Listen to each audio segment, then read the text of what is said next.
बराबर विस्तार कर सकते हो। अमृतचंद स्वामी की जो टीका है आत्मख्याति टीका, वो देश की अत्यंत प्रौढ़ भाषा है। उस भाषा को तुम पढ़ोगे, एक पंक्ति पढ़ते समय यदि व्याख्याता गंभीर तत्वज्ञानी है, एक पंक्ति पढ़ करके वह घंटों घंटों व्याख्यान कर सकता है, पंक्ति के बाहर नहीं जाए। पर जैसे स्वामी को आवश्यकता दिखी कि इतना गुण लोग समझ नहीं पा रहे हैं, इसलिए उन्होंने सरल टीका भी लिखी। समय समय पर ग्रंथों पर व्याख्यान होते चले गए, क्योंकि क्षोभसम कम होता गया जीवों का, तो उनको समझाने के लिए आचार्यों ने नवीन नवीन विधाओं का प्रयोग किया, पर सिद्धांतों का लोप नहीं किया। जननी जननी नहीं मां, शीत का मौसम है, उसे मालूम है बच्चे को ठंडी लगती है, नहलाएगी तो बच्चा रोएगा, नहीं नहलाएगी तो बच्चे में दुर्गंध मारेगा। जननी नहीं मां शीत की लहरों में बच्चे को नहलाती है और बच्चा रोता भी है, वो मालूम जमीन पर, फर्श पर, पटिया के ऊपर घिस भी देती है उसको। रोता तो गुस्सा में एक आध मार भी देती है और फिर पकड़ के फिर पानी डाल देती है। लोगों को दिख रहा कैसी माँ है, बच्चे को मार रही है, पर मारते हुए, नहलाते हुए, पीटते हुए भी माँ अपने बच्चे को स्वच्छ कर रही है, क्योंकि बच्चे को मारना नहीं चाहती, बच्चे को बीमार नहीं करना चाहती, बच्चे को स्वच्छ कर रही है। ऐसी तत्वज्ञानी जीव प्राचीन ग्रंथ हमारे जीर्ण हो रहे हैं, उनका उद्धार करते हैं। जो उनको समझ में नहीं आ रहा है लोगों को समझाएं। लेकिन जैसे माँ बच्चे को डांट भी रही, पानी भी डाल रही, लेकिन रक्षा के भाव रखे हुए, ऐसे ज्ञानी जीव को आगम सिद्धांतों की रक्षा का भाव होना चाहिए, मां के समान, न कि विनाश का। गुरु नहीं बचे, ग्रंथ नहीं बचे, साहित्य पुरातत्व नहीं बचा, संस्कृति बच ही नहीं सकती।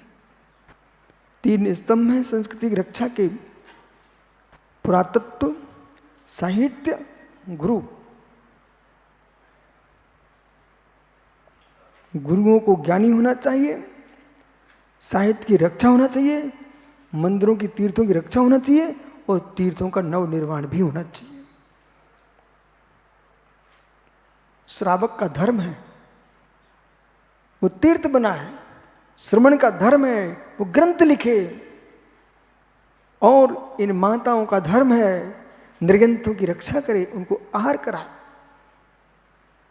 श्रावक का धर्म है जितना द्रव्य कमाता है उसका द्रव्य कहाँ कहाँ जाता है, ओह कहाँ कहाँ जाता। सोचो आप जिनेश्वर खेत में काम कर रहे थे द्रव्य कमाने के लिए, पर मित्र आपका द्रव्य कहाँ कहाँ काम में आता है। नगर में मुडराज आ जाएं उनको आहार भी देते हो, कोई मंदिर का काम हो उसमें द्रव्य भी देते हो, तीर्थ का काम हो वहाँ आप दान भी करने जाते हो। एक किसान खेत में काम करे, व्यापारी दुकान में काम कर रहा है, एक भृत्य नौकरी कर रहा है, लेकिन उनके लक्ष्य को देखिए, द्रव्य कहाँ कहाँ जा रहा है।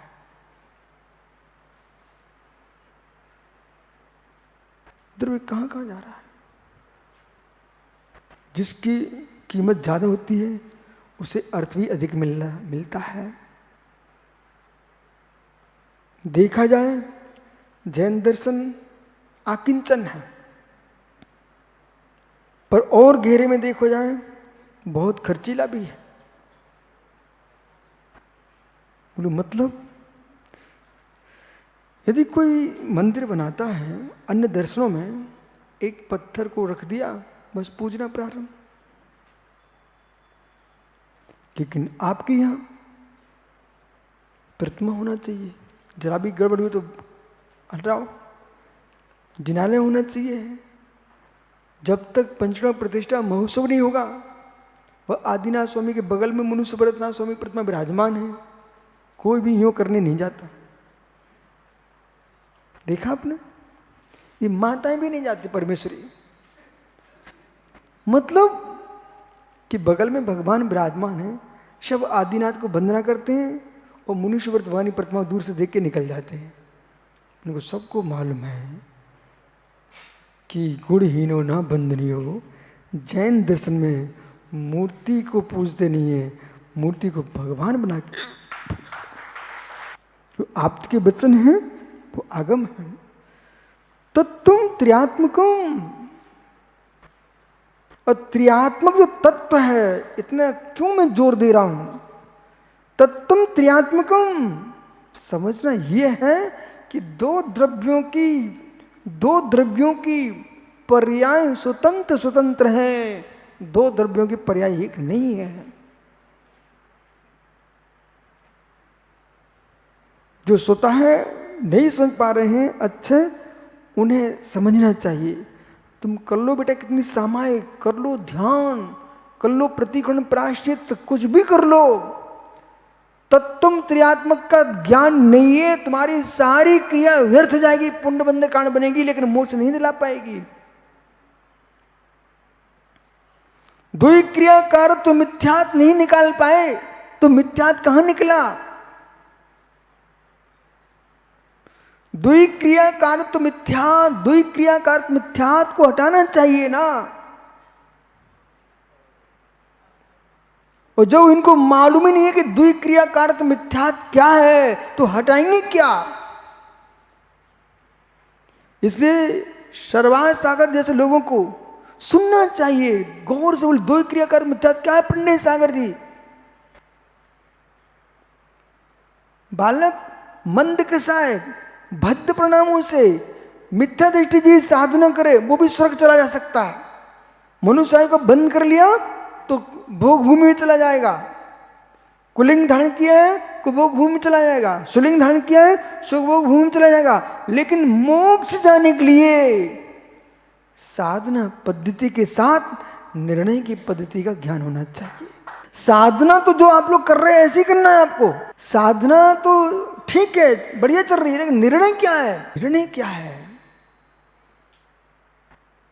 रोड है, दीपक सा रोड है, और रोड है सामान्य, ये बृहस्पतिवांचल तीर्थ यहाँ पर नांदनी में, उसके सामने रोड गई है गेट के बाहर, उस पर आप चलोगे तो वैसे चलना पड़ेगा। ये भैया जी बड़ा गांव से आए हैं उत्तर प्रदेश से, वो भी ऐसे चलेंगे, बड़ौद वाले आए वो भी ऐसे चलेंगे, ये टीकमगढ़ वाले आए वे भी चलेंगे, मुनिराज हैं वो भी चलेंगे, पैर सब रख के चल रहे, रोड पर ही चलेंगे, छोटू भी चलेगा, लेकिन जाना कहां है इसका निर्णय रोड नहीं कर रही है। रोड नहीं कर रही है, चलने वाला कर रहा है। रोड तो पूरी पड़ी हुई है, मार्ग खुला हुआ है, चलिए आप। ये रत्नत्रय के नियोग से ही तुम सर्वासिद्धि जा पाओगे, रत्नत्रय की मार्ग पर ही सौधर्म इंद्र बन पाओगे। चुनौती है कोई सौधर्म ग्रस्त होकर दिखा दे बन के। उत्कृष्ट श्रावक का व्रत पालन करने वाला जीव सौधर्म दे इंद्र नहीं बन सकता। श्रावक के उत्कृष्ट व्रतों का पालन करो तब भी 16वें स्वर्ग तक जा सकता है, लेकिन सौधर इंद्र नहीं बन सकता। सौधर इंद्र बनने के लिए मुनि लिंग ही धारण करना पड़ेगा। ग्रेवक 9 ग्रेवकों में जाने के लिए, अनुत्तरों में जाने के लिए, अनुपदेशों में जाने के लिए कोई श्रावक घनघोर प्रद्युन उपवास करे तब भी वो ग्रेवक नहीं जा सकता है। और एक द्रवलिंगी मुनि महाराज अभव्य भी क्यों ना हो, वे ग्रेवक जा सकते हैं। मुनिचर्या का ये प्रभाव है। इसलिए व्रतों की दृष्टि से अभव्य मिथ्या दृष्टि जीव की भी अवहेलना मत करना। आप सम्यक दृष्टि होने पर भी श्रावक 16 स्वर के ऊपर नहीं जा सकता है। और एक मुनिराज अभव भी क्यों ना हो, लेकिन निर्दोष मुनिचर्या का पालन करेंगे, स्वप्न भी संयम में, द्रव्य संयम में दोष नहीं लगाएंगे, वे मुनि ग्रीवक तक जा सकते हैं। परंतु बात अभी संयम की महिमा की बता रहा हूं, पर जब सम्यक की व्याख्या करेंगे तो ग्रेवक में गए संसारी हैं और सम्यदर्शी नरक में गया मोक्ष मार्गी है। बरम नरक बासोपी सम्यक समायुता, सुनिए ध्यान से, बरम नरक बासोपी सम्यक समायुता न तो सम्यक हीन से दिवराजते, सम्यक दर्शन सहित नरक में जाना श्रेष्ठ है, पर सम्यक रहित होकर के स्वर्ग का देव बनना श्रेष्ठ नहीं है। बोले क्यों? नरक का नारकी सम्यक दृष्टि मोक्ष मार्गी है और स्वर्ग का देवता मिथ्या दृष्टि संसार मार्गी है। कुछ भी हो जाए जिनेश्वर भैया, व्यक्तिगत व्यक्तियों की प्रवृत्ति देख करके जिन शासन श्रद्धा नहीं तोड़ना मित्र। कैसे? किसी व्यक्ति ने इनको नकली नोट पकड़ा दिया, ज्यादा समझदार थे, प्रोफेसर थे, उठा के रख लिया। अब ये आए वो भैया के यहाँ, भैया दुकान है क्या? हाँ। तो क्या करते आप? हैं? कुछ तो करते होंगे ना पहले। हैं? हाँ वही तो करना ही तो कहलाता है ना। क्या थे भैया सर्विस में? अधिकारी थे ना, ठीक। अब ये सर है ना आपके, ये नकली नोट लेके आए, आप अच्छे मिले, वो आपके पास पहुंच गए, साहब ये हम आपको भेंट देते हैं। बोले मुझे पागल बनाने आए हो, मैं पुलिस अधिकारी, नकली नोट पकड़ा रहे हो। वो तो गए थे अच्छे के लिए, पर उल्टी हो गया। बोले चलो पुलिस स्टेशन। बोले नकली नोट लिए घूम रहे हो? सर धोखे से भी नकली नोट पकड़ा गया तुम्हारी जेब में। वो अधिकारी खड़ा पुलिस का। अब बोलो ईमानदारी से ये जेल ले जाए कि नहीं ले जाएगा? जबकि धोखे से आ गया। हे मित्र, भैया आप अच्छे मिले मुझे आज।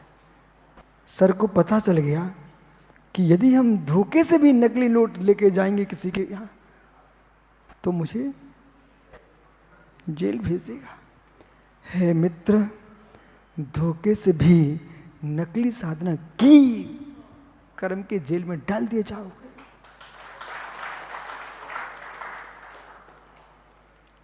लेकिन जिनेश्वर भाई, लेकिन इसी बीच में आप गए भैया के पास, ये पुलिस अधिकारी, आपने सही नोट दिया, पर इनने ये अधिकारी जी ने क्या किया कि प्रोफेसर साहब का पूरा पता लिख लिया था। उसमें लिखा था नादनी। मोहल्ले का नाम क्या है? पाटिल गली। अच्छा, और दिनेश्वर की पाटिल गली। बस आनंद आ गया। अब वो पुलिस अधिकारी क्या देख रहा? पाटिल गली और पाटिल गली। तो भाई पाटिल गली सुन करके आपने प्रोफेसर साहब का नोट नकली पकड़ भी लिया, तो जिनेश्वर का भी नकली घोषित मत कर देना, नहीं तुम पकड़े जाओ। आप विषय समझना यहां पर ध्यान से। पुलिस अधिकारी, ठीक है ना, उन्होंने प्रोफेसर के नकली नोट को पकड़ लिया। इसी बीच में उसी नादनी का पाटिल गली का पाटिल पहुंचता है कौन? जिनेश्वर भाई, और उसने भी दिए नोट। तो यहां इनका दिमाग काम करना चाहिए कि पाटिल गली न देके नोटों को चेक करें। बड़ा गजब का विषय है, अभी थोड़ी देर से समझ में आता आपको। तो ये भैया का क्या काम है? पाटिल गली न पढ़ के पढ़ने कागज पर, न नांदनी मात पढ़े। नांदनी और पाटिल गली देख करके आप जिनेश्वर के नोट को भी नकली नहीं कह सकते हैं। यदि आपने उनके भी नोट को नकली कह दिया तो तुमसे बड़े अधिकारी के पास वो चला गया, तो फिर क्या होगा? फिर क्या होगा सर? हैं? अभी अभी प्रोफेसर का काम बिगड़ा था, अब इनका काम बिगड़ जाएगा। रहस्य पकड़िए, रहस्य पकड़िए, बड़ा गजब का विषय, आनंद आ गया मुझे तो, आपको आनंद आएगा 2 मिनट के अंदर। हे मित्र, पाटिल गली सुन करके और नांदरी नाम सुन करके एक नकली नोट पकड़ करके असली नोट को भी नकली नोट घोषित नहीं कर सकते। ऐसे ही कोई मोक्ष मार्ग में चल रहा था जीव, उसने अपने चारित्र में दोष लगा लिया। उस दोषी जीव को देख करके संपूर्ण जीवों को तुम दोषी नहीं कह सकते हो। वो तुमने मित्र एक को दोषी पकड़ा था, वो तो जेल में गया कर्म की, लेकिन यदि आपने प्रत्येक अच्छे आदमी को भी दोषी कर जेल भेजा तो जेल भेजने वाला स्वयं जेल चला जाएगा। बस अब मैं रहस्य समझाता हूं। अब रहस्य समझिए, रहस्य क्या सर? भैया रहस्य ये है कि कोई एक जीव मोक्ष मार्ग में चित हो गया, एक ही नगर का था, एक ही देश का था, एक ही घर का था, तब भी एक का नोट विकृत हो गया। इसका मतलब सभी नोट नकली नहीं होते हैं। एक जीव की साधना विकृत हो गई, सभी मुनि विकृत नहीं होते हैं। आपको समझ करके समझना चाहिए, नहीं तो उनके चारित्र में दोष लगाओगे, तुम्हारे सम्यक दर्शन में दोष लग जाएगा। बराबर। इसलिए उन लोगों को भी, भैया नादनी से ही हो आप? जयसिंहपुर से प्रतिदिन आते, देखा आपने? प्रतिदिन आते जयसिंहपुर से। मित्र जयसिंहपुर जाकर के जो यहां आप सुनते हो ना, उन्हें सुनाया करो सबको। बोले भाई आज हम सुन के आया हूं, मैं पुलिस अधिकारी हूं। आप क्या बोले? मैं पुलिस अधिकारी हूं, इसमें आपको शंका नहीं होना चाहिए किसी को। और कहना मैं ऐसे नहीं जाता हूं, विवेकपूर्वक जाता हूं। लेकिन एक व्यक्ति के हाथ में नकली नोट पकड़ा गया तो पूरे जयसिंह नगर को हम नकली नोट वाला नहीं कह सकते। बराबर। एक जीव के गिरने से सारे जगत को गिरा नहीं कह सकते हैं। इतनी बड़ी बड़ी देश में घटनाएं घट रही हैं। उत्तराखंड में हर वर्ष, भैया जी उत्तराखंड में हर वर्ष बर्फ गिरती है, पर्वत गिरते हैं, मकान ढहते हैं, तब भी पूरा उत्तराखंड समाप्त नहीं हो जाता। भैया प्रति वर्ष, आप तो पुलिस अधिकारी, सब पता है आपको, उत्तराखंड में उत्तरांचल में हर वर्ष बर्फ गिरती है, भूस्खलन होता है, चट्टानें टूटती हैं, बद्री विशाल बद्रीनाथ के मार्ग रुक जाते हैं, फिर भी हर वर्ष उनकी सफाई करके यात्रा होती है। शिखर जी में हम लोग थे, एक दिन चट्टान नीचे गिर गई, एक दिन को अवरोध हो गया, लेकिन दूसरे दिन सफाई करके एक वृक्ष गिर गया, मार्ग बंद हो गया, लेकिन फिर दूसरे दिन पर्वत पर चढ़ाई प्रारंभ हो गई। ऐसे ट्रेन गिर गई, कितनी घटनाएं मिल रही, ट्रेन गिर गई, हटा करके पटरी पर नई ट्रेनें चल रही हैं। ऐसे ही हमारे मोक्ष मार्ग में कोई असमर्थ लोग आ भी जाएं, गिर भी जाएं, तब भी हमारा मोक्ष मार्ग बंद होने वाला नहीं है।